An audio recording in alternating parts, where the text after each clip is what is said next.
j'espère que vous allez bien. Je vous retrouve pour une nouvelle vidéo lecture. Donc cette fois, il s'agit d'un témoignage et j'ai choisi le livre d'Amarena Winkers. Il s'agit de Purulence.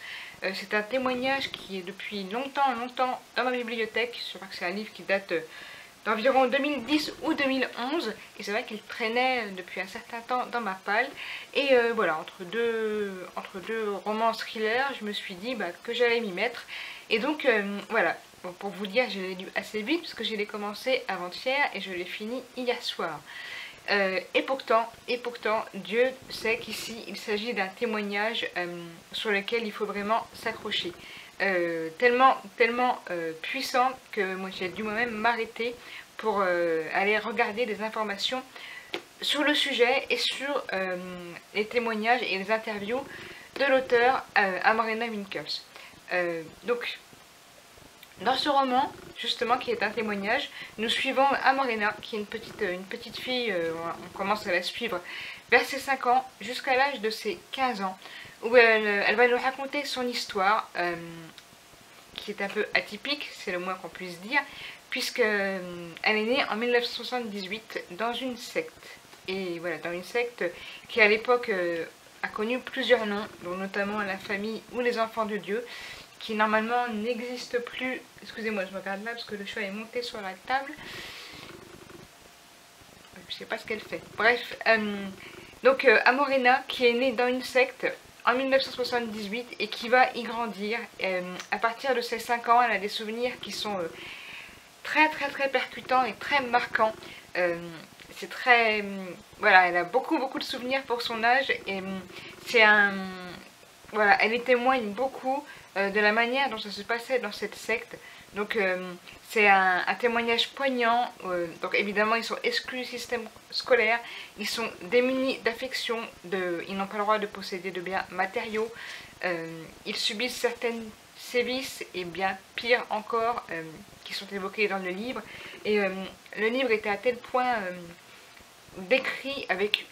J'avais l'impression que l'auteur avait un détachement tellement énorme avec ce qu'elle disait. Ça veut dire que c'était tellement fort et en même temps on a l'impression qu'elle le racontait comme si c'était quelqu'un d'autre que j'ai dû arrêter ma lecture, comme je vous le disais, pour aller voir en fait des interviews. J'ai été voir notamment une interview que j'ai trouvée sur YouTube, sur une émission qui s'appelait à l'époque Mille et une vies, qui était présentée par Frédéric Lopez.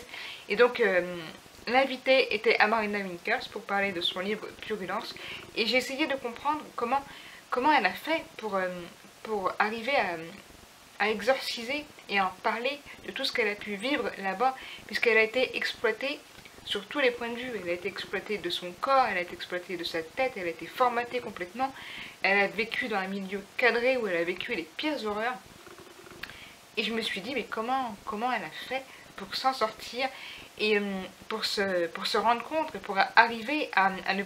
Parce que c'est de secte et plus d'emprise, parce que vous savez comment ça se passe au sein des sectes, une fois que vous y êtes, et encore pire quand vous y naissez, c'est très dur d'en sortir, voire impossible. Et ici, Amarena nous lit vraiment une lecture qui est très difficile, et c'est pas de la fiction, et c'est pour ça que c'est encore plus dur, hein. C'est pas comme la vidéo où je vous parlais du livre Les démoniaques qui était glaçant, mais qui restait une fiction, même basée sur des faits certainement similaires, mais une fiction quand même. Là, nous sommes dans un témoignage d'une petite fille qui, depuis sa naissance jusqu'à plus de ses 15 ans, a vécu l'horreur la plus totale. Voilà, c'était vraiment très difficile et voilà, sincèrement, j'ai dû faire une pause dans ma lecture. Et ce qu'a vécu Amarena est bien réel. Elle a vécu un véritable enfer. Je ne vais pas trop vous en dire parce que finalement c'est un témoignage, donc vous le découvrirez au cours de la lecture. Ce que je peux vous dire et ce qui m'a marqué et ce qui n'est pas dans le livre, c'est que justement dans l'interview que j'ai été voir d'Amarena, c'est que au bout d'un moment où elle évoque certains passages dans le livre qui sont voire irréels, tellement ils sont impossible à imaginer, parce qu'il y a quand même question de pédophilie dans cette histoire de pornographie infantile, mais vraiment réelle, tout ça caché sous des attraits de partage et d'amour, comme le veut que la secte le voit. Évidemment, c'est pas ça du tout. Et au bout d'un moment, Amarena se met à fondre en larmes face à Frédéric Lopez, et elle dit qu'elle a honte de pleurer, et donc Frédéric Lopez lui demande, mais pourquoi, avec tout ce que vous avez vécu, c'est complètement normal qu'il y ait une décharge d'émotions voilà, qui retombe. Et ce qu'elle a répondu, et ce qui m'a beaucoup frappé, je ne sais pas ce que vous en pensez, c'est, elle a dit, en gros, que un témoignage dépourvu d'émotions était un témoignage qui était plus crédible. Et qu'elle avait peur que craquer pendant qu'elle témoignait risquait de faire perdre de la crédibilité à son témoignage. Et je me suis dit, mais waouh, le formatage qu'elle a dû avoir pour masquer ses émotions à tout moment, pour que tout soit cru tout de suite, pour que tout soit validé, pour que ça soit vraiment, voilà, qu'on rentre dans un moule et que ça sonne vrai, et que voilà, il n'y ait pas d'ambiguïté, et que surtout ne pas montrer ses émotions. Et pourtant, dans ce qu'on peut voir dans les témoignages à la télé, hein, ce qu'on cherche, voilà, les journalistes, journaleux, vous les appellerez comme vous voulez, ce qu'ils cherchent, c'est l'alarme. Hein, c'est la musique triste et l'alarme pour que le témoignage soit plus émouvant. Et elle pense totalement le contraire. Ce qu'elle dit dans le témoignage, donc pas dans le livre, mais dans l'interview que j'ai lue, c'est qu'elle dit que pour elle, un témoignage n'est pas crédible si elle laisse passer ses émotions. Je me dis, mais mon Dieu, c'est incroyable comment on peut survivre à un tel formatage émotionnel, à tout ce qu'elle a pu subir, et ne pas encore se donner le droit de craquer. Oui, j'en suis encore tout émue parce que ce livre m'a vraiment bouleversée. Même maintenant qu'elle en est sortie et qu'elle l'a dénoncé dans ce livre, elle ne se donne pas le droit de craquer parce qu'elle a peur de perdre de la crédibilité. Et elle ne cherche absolument pas l'empathie et qu'on la plaigne. Elle, ce qu'elle veut, c'est dénoncer. Et elle le fait bien. Voilà, son livre comporte des détails très très durs. Attention, attention. Vraiment, ce n'est pas un livre à remettre entre toutes les mains parce qu'il y a des détails vraiment très très très durs. Je vous dis que même moi qui suis habituée au polar, au thriller, plutôt angoissant et sanglant, j'ai dû faire une pause pour aller voir l'interview pour mieux comprendre ce qu'a voulu dire Amorena. Voilà, vous pouvez peut-être vous donner une idée, vous imaginer ce que peut donner le livre. Voilà, donc je vais m'arrêter là parce que je ne peux pas en dire plus comme je vous le dis, parce que c'est un témoignage, et si j'en dis plus, bah vous allez...